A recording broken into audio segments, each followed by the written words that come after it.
Bonjour et bienvenue sur Radio CSERT, votre rendez-vous quotidien avec l'actualité de la cybersécurité. Nous sommes le jeudi 17 avril 2025, épisode 258. Je suis Marc-Frédéric Gomez et au programme de cet épisode, dans le désordre, extension Chrome, 6 millions d'installations avec du tracking dissimulé. 57 extensions, souvent non listées sur le Chrome Web Store, accèdent aux cookies.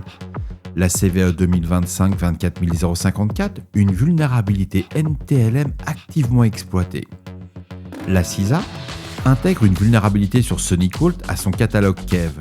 Elle permet l'exécution de commandes via une désérialisation non sécurisée avant authentification. La CISA alerte aussi sur les risques liés aux identifiants explosés après le leak d'Oracle. Le NIST met à jour son Privacy Framework. Chris Krebs quitte SentinelOne après la publication d'un mémo signé par Donald Trump pour mieux se défendre. Bien entendu, vous retrouverez toutes les sources utilisées en description de cet épisode. N'oubliez pas de vous inscrire à la newsletter de Radio CSERT pour ne rien manquer. La CISA a ajouté une nouvelle vulnérabilité à son catalogue des vulnérabilités exploitées connues sur la base de preuves d'exploitation actives. Il s'agit de la vulnérabilité la CVE 2021-20035, affectant les appliances SonicWall SMA 100. Cette faille permet une injection de commandes système, une OS Command Injection. Ce type de vulnérabilité est fréquemment utilisé comme vecteur d'attaque par des acteurs malveillants et représente un risque important pour les systèmes. Donc si vous avez du SonicWall, c'est le moment de patcher. La CVE 2025-24054 est une vulnérabilité de type NTLM Hash Disclosure, affectant Windows. Bien que considérée initialement comme peu exploitable par Microsoft, elle a été activement exploitée depuis le 19 mars 2025 dans plusieurs campagnes visant des institutions gouvernementales et privées en Pologne et en Roumanie selon les chercheurs de Checkpoint. Cette faille permet à un attaquant de capturer la réponse NTLM V2 envoyée par une machine victime à un serveur SMB contrôlé par l'attaquant. Le hash intercepté peut être brute forcé, hors ligne ou utilisé dans une attaque par relais NTLM, ce qui permet une authentification à un autre service en usurpant l'identité de l'utilisateur. Les attaques de type relais NTLM sont particulièrement dangereuses lorsque les identifiants volés appartiennent à des utilisateurs privilégiés, donc des admins, car elles facilitent l'escalade de privilèges et les mouvements latéraux dans le réseau. Cette vulnérabilité avait été signalée de manière privée à Microsoft par 3 chercheurs. Elle a d'abord reçu l'identifiant sous la CVE 2025-24071, puis a été reclassée sous la CVE 2025-24054. Les 2 variantes ont été corrigées le 11 mars 2025. Il faut savoir que la CVE 2025-24054 s'active par une simple interaction avec un fichier malveillant sans nécessité de l'ouvrir contrairement à la CVE 2025-24071. Elle présente des similarités techniques avec la CVE 2024-43451, utilisée comme 0D en 2024 pour cibler l'Ukraine. C'est du reuse, on l'est à chaque fois sur quelque chose qu'on entend régulièrement et qu'on voit à travers cette veille. Dès qu'une vulnérabilité va sortir, les attaquants vont ne pas hésiter à la réutiliser, à l'adapter pour voir s'ils peuvent aller encore plus loin. Il faut voir que le 16 mars 2025, un des chercheurs ayant identifié la faille a publié un POC, suivi d'une analyse technique le 18 mars.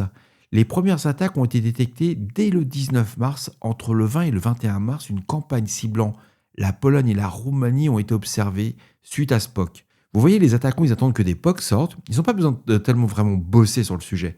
Il y a un POC, on va l'améliorer et on va faire de la compromission. Il faut savoir que ce POC a été utilisé via des campagnes de phishing qui contenaient une archive nommée xd.zip, hébergée sur un conteneur Dropbox, visant à exfiltrer les HNTLM V2 SSP. Cette archive contenait 4 fichiers qui accédaient à un serveur SMB malveillant situé à l'adresse IP 159.196.128.120. Alors Microsoft a publié bien entendu des correctifs pour la CVE 2025-24054, couvrant toutes les versions prises en charge de Windows et de Windows Server. Alors il faut savoir qu'il y a des versions qui ne sont quand même pas prises en charge, telles que Windows 7, Windows 10 21H2, Windows Server 2008 R2 et 2012 R2. Le micro-patch reste une solution viable, mais bon, c'est pas gagné quoi. Alors, il faut quand même se rendre compte que cet article, je l'ai retenu parce que quand on utilise de façon persistante le NTLM V2, Malgré sa dépréciation officielle par Microsoft au profit de Kerberos, parce que c'est ça le but du jeu. En théorie, on est censé passer sur Kerberos, mais ça c'est valable quand vous installez des nouveaux serveurs. Quand vous avez un peu de legacy, vous retrouvez avec encore du NTLM V2, et ça continue vraiment de représenter une surface d'attaque exploitée activement aujourd'hui dans le monde. Donc faites attention, surveillez vos serveurs. Si vous avez du NTLM V2, même sur vos parcs de stations, n'hésitez pas, faites du micro-patch. Comme promis, nous revenons sur la fuite de données potentielles d'Oracle. La CISA, l'agence américaine, l'équivalent de l'ANSSI, a publié une alerte prioritaire concernant une compromission présumée d'un environnement d'Oracle Cloud de type Legacy. Je reprends. La CISA a publié une alerte prioritaire concernant une compromission présumée d'un environnement Oracle Cloud de type Legacy. Cette alerte intervient après des signalements en date du 21 mars 2025 d'un acteur malveillant opérant sous le pseudonyme Rose 87168, ayant revendiqué l'exfiltration d'environ 6 millions d'enregistrements issus des systèmes Single Sign-On, les SSO, et les LDAP d'Oracle Cloud.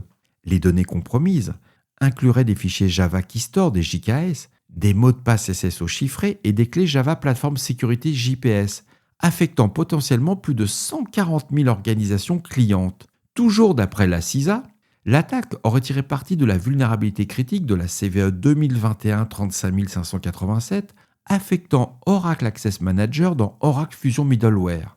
Cette faille permet à un attaquant non authentifié disposant d'un accès HTTP réseau de prendre le contrôle total du système. Le serveur compromis hébergeait Oracle Fusion Middleware 11G, une version qui, selon les chercheurs, n'avait pas été mise à jour depuis septembre 2014. On est en 2025, 2014, 2025. Je suis pas très bon en maths, mais là, on est quand même sur quelque chose qui avoisine les 11 ans. 11 ans sans faire du patch management.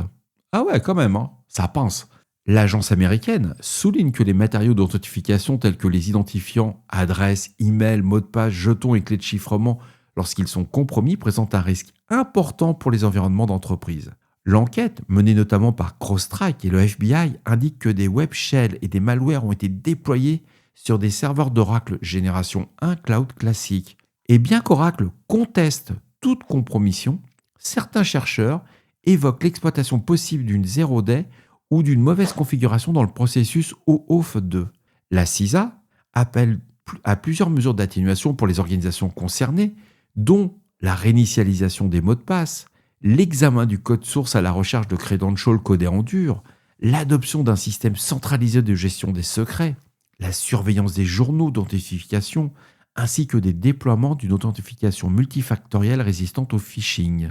Pour les utilisateurs individuels, la CISA recommande de modifier immédiatement vos mots de passe, réutiliser, d'adopter des mots de passe uniques et robustes, d'activer l'authentification multifactorielle, la fameuse de MFA, et de rester vigilant face aux campagnes de phishing exploitant des messages liés à des problèmes de connexion ou de réinitialisation de mots de passe. Bref, Oracle dément, la CISA, qui est une agence américaine extrêmement sérieuse, commence à poser des questions, vous demande de changer votre mot de passe. Si vous avez des bases de données Oracle, je vous recommande fortement de suivre les recommandations de la CISA. Mais vous ne risquez rien. Moi, c'est l'éditeur qui le dit, officiellement, il n'y a pas de fuite de données.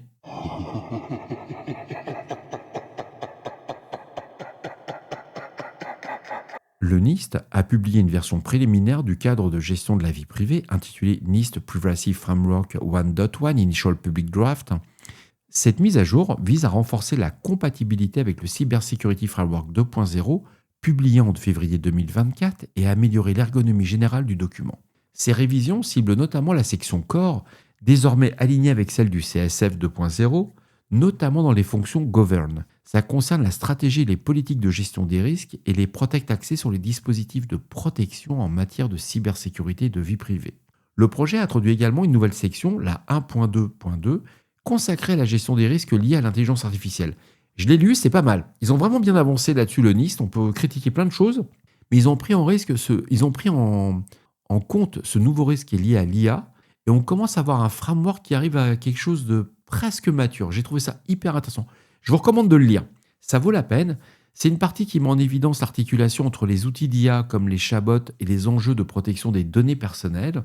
Et un autre changement notable, le guide d'utilisation du framework auparavant intégré dans la section 3 est désormais disponible en ligne sous forme de FAQ interactive.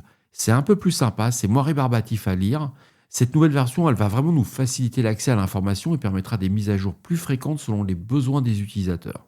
Il faut savoir que le NIST recueille les commentaires publics jusqu'au 13 juin 2025 sur ce framework et un modèle de contribution est accessible sur le site officiel du NIST Privacy Framework et la version finale est prévue pour la fin de l'année 2025. C'est une affaire à suivre. Chris Krebs a quitté son poste de Chief Intelligence and Public Policy Officer chez SentinelOne pour se consacrer à la réponse à l'enquête lancée par l'administration Trump à son encontre. L'annonce a été faite le mercredi suivant dans un courriel adressé aux employés de SentinelOne, également publié sur LinkedIn. Le 9 avril, le président Donald Trump a révoqué l'habilitation de sécurité de Chris Krebs et a ordonné l'ouverture d'une enquête sur toute conduite de Krebs et de la CISA, jugée contraire à l'engagement de l'administration en faveur de la liberté d'expression et contre la censure fédérale, notamment pendant la campagne présidentielle de 2020. Le mémo présidentiel a également mentionné SentinelOne, entreprise liée à des contrats fédéraux, qui a précisé qu'au moins 10 de ses employés détenaient une habilitation de sécurité. Dans un entretien au Wall Street Journal, Krebs a comparé cette affaire aux pressions exercées par le gouvernement sur certains cabinets d'avocats perçus comme opposants. Chris Krebs, nommé directeur de la CISA par Donald Trump en 2018, puis limogé en 2020, après avoir affirmé qu'aucune fraude technologique n'avait entaché l'élection présidentielle, a déclaré que cette démarche exigerait toute son attention et toute son énergie. Il affirme s'engager sur ce qu'il décrit comme un combat pour la démocratie, la liberté d'expression et l'état de droit. Bliming Computer nous informe que 57 extensions de Chrome, totalisant environ 6 millions d'installations, ont été identifiées comme comportant des fonctionnalités intrusives, notamment la surveillance du comportement de navigation, l'accès aux cookies, y compris aux entêtes sensibles comme Authorization, ainsi que l'injection et l'exécution de scripts distants via des iframes. Ces extensions sont dites cachées, elles n'apparaissent pas dans les résultats de recherche du Chrome Web Store, ne sont pas indexées par les moteurs de recherche et ne peuvent être installées qu'en disposant de l'URL directe. Alors ça, c'était facile, on s'est dit, ok, donc si je ne vais pas la télécharger, je ne vais pas l'avoir sur mon poste. Mais la découverte initiale a été faite par John Tucker, chercheur chez Secure Annex, en examinant une extension suspecte nommée FireShield Extension Protection. Celle-ci, fortement offusquée, communique avec une API distante via le domaine unknow.com. C'est génial, unknow.com. Inconnu.com, quoi, c'est génial. Pour exfiltrer des données issues du navigateur. Tucker a ensuite identifié 34 autres extensions communiquant avec le même domaine, revendiquant des fonctions de blocage de publicité ou de protection de vie privée, mais incluant des permissions excessivement larges comme la modification des moteurs de recherche, l'ouverture et la fermeture d'onglets, l'accès à l'historique de navigation ou l'activation de traçage avancé à distance. Google a confirmé être au courant du rapport et a lancé une enquête. Certaines des extensions identifiées ont été depuis supprimées du Chrome Web Store, mais plusieurs restent disponibles. Je vous recommande l'article de Bliming Computer, c'est hyper intéressant. On se rend compte que utiliser des navigateurs, quoi, en un mot, quand c'est gratuit, c'est vraiment vous le produit et là, tout est prouvé, quoi. Le tout est de savoir qui a écrit réellement ces extensions. Est-ce que c'est Google? Est-ce que ce sont des gens malveillants? Par contre, les acteurs malveillants, ce qu'on peut constater dans l'article, ils en ont profité pour mettre des plugins, très malveillants. Et voilà, cet épisode de Radio Cessor du jeudi 17 avril touche à sa fin. J'espère qu'il vous apportera des informations claires et utiles. N'oubliez pas, si vous avez des retours ou des sujets que vous aimeriez voir traités, faites-le moi savoir. On prépare pour samedi un épisode spécial sur la CVE et sous WE suite au petit rififi qui a eu lieu hier entre la CISA et le MITRE. C'est vraiment une guerre hyper politique. Ça va être intéressant, j'ai récupéré pas mal d'infos. J'aurai un invité spécial pour cette partie-là. On va discuter, on est en train de préparer l'épisode, ça devrait être sympa. Je vous souhaite en tout cas une très belle soirée. Il est 21h. Ouais, je suis un peu à la bourre quand même. Laissez-moi un message sur le répondeur de Radio Cessor au 07 68 72 20 09. 07 68 72 20 09. Envoyez-moi un email à radiocessort@gmail.com. Merci à Marc qui m'a envoyé un message. Je t'ai répondu, c'était super sympa. Si vous voulez soutenir le passage de Radio Cessort au format vidéo, je compte sur vous. Merci à tous ceux qui ont participé. D'ici là, restez vigilants, surveillez vos systèmes et surtout, on ne réfléchit pas, on patch.